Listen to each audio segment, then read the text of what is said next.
আমি আজকে চলে এসেছি তোমাদের সাথে শেয়ার করতে আরেকটি রান্নার রেসিপি। সেটা হলো সিমইয়ের পায়েস। চলো দেখে নিই সিমইয়ের পায়েস করতে আমাদের কী কী উপকরণ লাগবে। তো এখানে আছে 150 গ্রাম সিমই। আমি কিন্তু কাঁচা সিমই নিয়েছি, ভাজা সিমই নিইনি, আমি ভেজে নেব এটাকে ঘিতে। এটা আছে অল্প একটুখানি কাজু বাদাম আছে এটা। আর এখানে আছে 150 গ্রাম বাতাসা, গুড়ের বাতাসা। এটা চাইলে চিনি দিয়েও করা যেতে পারে, কিন্তু আমি চিনি দিয়ে করবো না, বাতাসা দিয়েই করবো। বাতাসা দিয়ে করলে গন্ধটা ভালো হয়। আর এখানে আছে 1 লিটার দুধ, 1 লিটার দুধ আছে। আর এখানে আছে ঘি।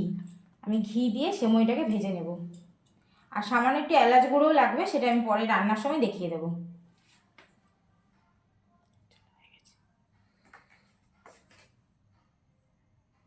এখানে আমি দুধটা 1 লিটার দুধ আমি এখানে গরম করতে বসিয়ে দিয়েছি জাল দিতে। এটাকে অনেকক্ষণ ধরে জাল দিতে হবে। আর এই আগে আমি 2 চামচ ঘি দিয়ে দিচ্ছি।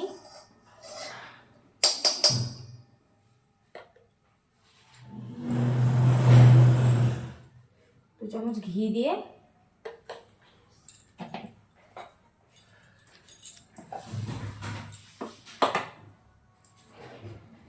ঘি দিয়ে আমি এই সিমইগুলোকে ভেজে নেব। সিমইগুলোকে লাল লাল করে ভেজে নিতে হবে।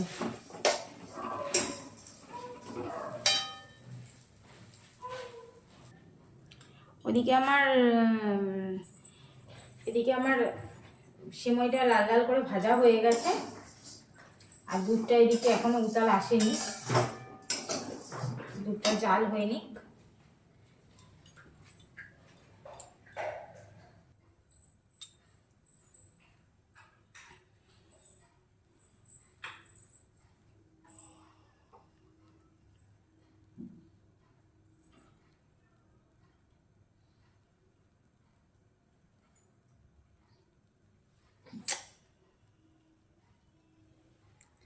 এখানে দুধটা আমার ফুটে উঠেছে।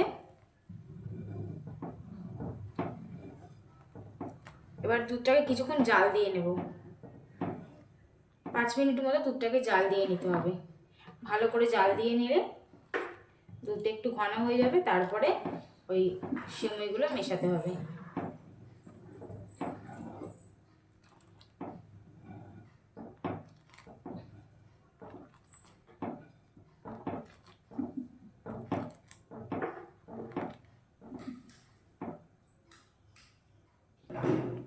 দেখো দুধটা ভালো করে জ্বালানো হয়ে গেছে,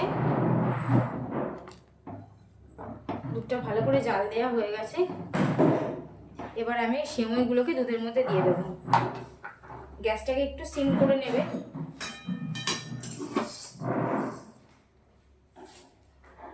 সিমইগুলোকে আমি দুধের মধ্যে দিয়ে দেবো।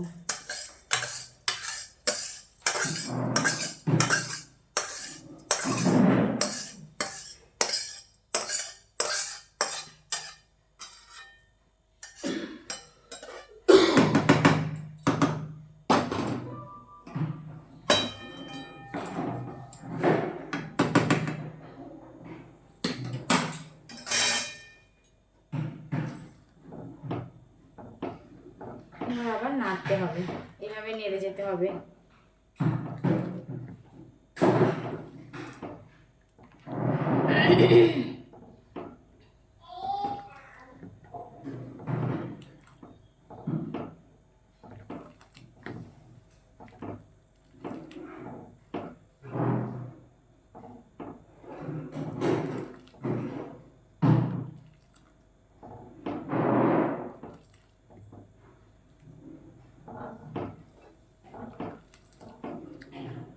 এখনও কিন্তু আমি এর মধ্যে বাতাসা বা অন্য কিছু অ্যাড করিনি, কারণ বাতাসা অ্যাড করে দিলে দুধটা মিষ্টি হয়ে যাবে আর তখন সেমইটা সেদ্ধ হতে চাইবে না। তাই আগে সেমইটা সেদ্ধ হওয়া পর্যন্ত অপেক্ষা করবে, তারপরে যখন সেমইটা সেদ্ধ হয়ে যাবে, যখন বড় বড় হয়ে যাবে সেমইগুলো, তখন বাতাসাটাকে অ্যাড করবে এবং কাজু কিশমিশ যেটা চাও সেটা অ্যাড করতে পারো।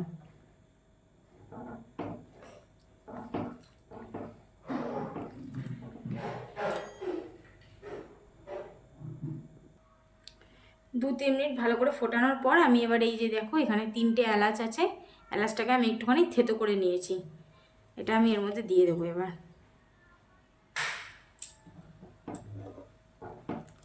দুধটা অনেকটাই ঘন হয়ে এসছে।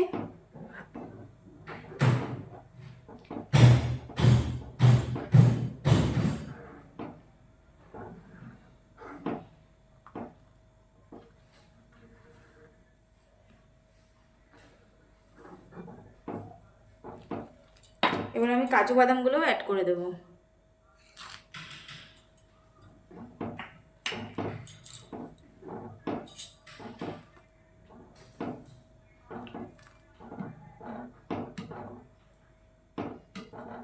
সব শেষে তোমরা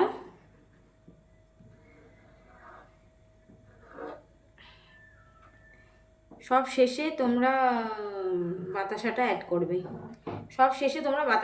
করবে। যখন দেখবে এগুলো একদম অলমোস্ট সেদ্ধ সেদ্ধ হয়ে এসছে এবং দুধটা গাঢ় হয়ে গেছে, তখন বাতাসাটা অ্যাড করবে।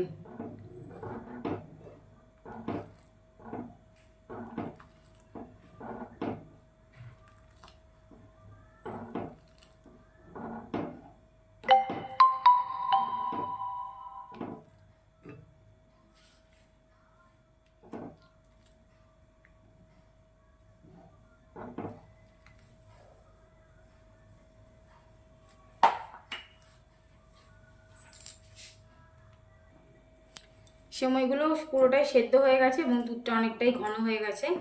তো এবার আমি বাতাসাগুলো দিয়ে দেবো। বাতাসাটা টেস্ট মতো দেবে। আমি এখানে 150 গ্রাম বাতাসা নিয়েছি। এবার আমার যতটা লাগবে আমি ততটা দেবো। একটু টেস্ট করে নেবে কিছুটা বাতাসা দেওয়ার পরে যে মিষ্টিটা ঠিকঠাক আছে নাকি। যদি লাগে তারপর আরও বাতাসা দেবে, আর যদি না লাগে তাহলে আর দেওয়ার দরকার নেই। বাতাসাটা দিলে কালারটাও সুন্দর আসবে এবং টেস্টটাও ভালো হয়। আর এই সিমইটাকে একটু পাতলা পাতলা নামানোর চেষ্টা করবে, কারণ ঠান্ডা হলে এটা অনেকটা জমাট বেঁধে যাবে।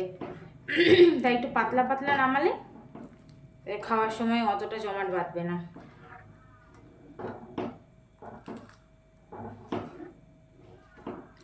আর একটু টেস্টটাকে একটু ব্যালেন্স করার জন্য আমি 1 চিমটে নুন দিয়ে দেবো। দেখো অল্প একটু নুন আছে, এইটুকু নুন। টেস্টটাকে ব্যালেন্স করার জন্য আমি এইটুকু নুন দিয়ে দেবো।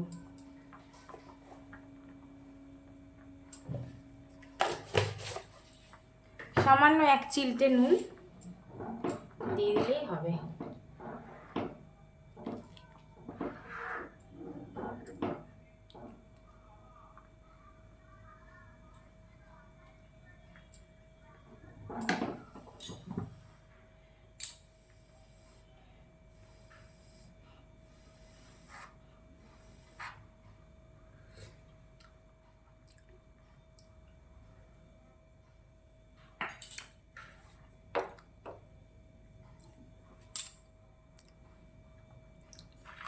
আমার মনে হচ্ছে আর একটু বাতাসা লাগবে, আমি টেস্ট করে যা দেখলাম। আমি আরও অল্প কটা বাতাসা দিয়ে দিলাম।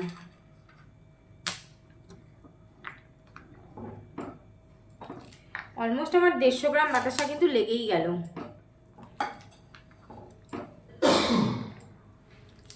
যেটুকু বাতাসা আমি নিয়েছিলাম আন্দাজ করে, সেটুকু বাতাসা কিন্তু পুরোটাই লেগে গেল।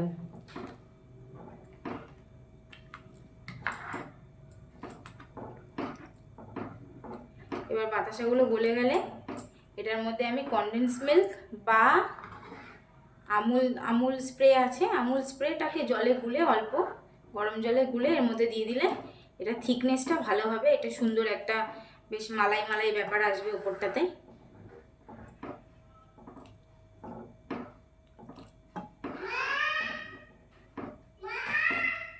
আসছি।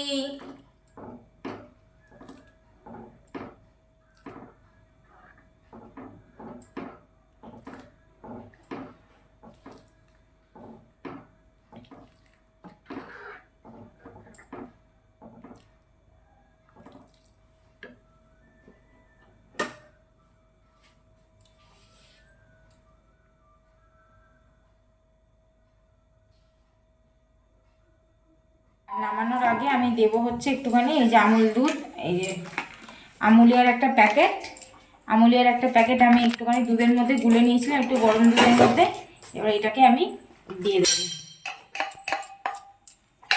যাদের কাছে কনডেন্স মিল্ক আছে তারা কনডেন্স মিল্ক দিতে পারেন।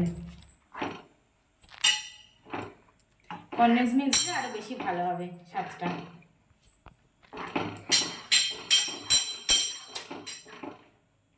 এরকম পাতলা পাতলা থাকতে আমি নামিয়ে নেবো, কারণ এটা ঠান্ডা হয়ে গেলে অনেকটাই গাঢ় হয়ে যাবে।